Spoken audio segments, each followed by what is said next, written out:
Kumusta naman yung mga pintuan natin na design craft from City Hardware, mga kaibigan? So ito makita natin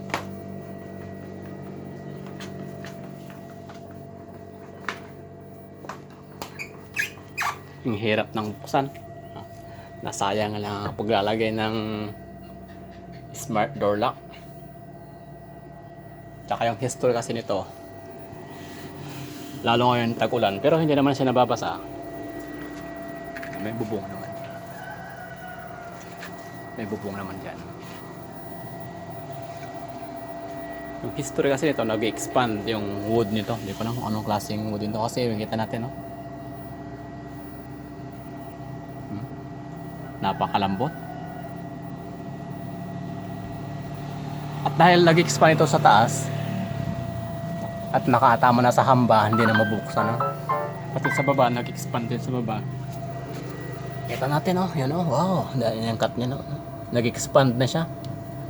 So, anong nangyari? Nung wala na siyang may tulak sa baba, wala lang may tulak sa taas kasi mayroon lang yung hamba. Ayan, oh. Bumalik ko na dito. Nagganon na siya. So, makita natin, oh. Awak na yan, oh.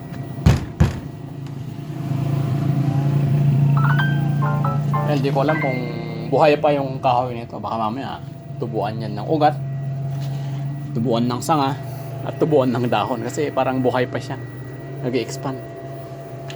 So update nyo man ako yung mga pintuan nyo, no? Yung mga design craft na pintuan, no? Ito lang siguro yung may tama yung sa akin. So hindi na kami tumitira pa dito kasi hindi mabuksan ito. So binuksan lang namin kanina kasi merong mag-aayos ng tiles sa loob. Pati rin yung dito ko sa likod, no? Makita natin nag-expand na siya sa baba. Ayan, oh. So ito lang yung linya niya. So tinutulak na niya pababa ito. Ayan, makita natin, oh. Ganyan din sa kabila. So design craft din ito from City Hardware, no? Sa taas din, makita natin. So ito yung cut niya. So ito naman yung naitulak na pataas, ano. Kaya ito nasira na yung doorknob, di na mabuksan.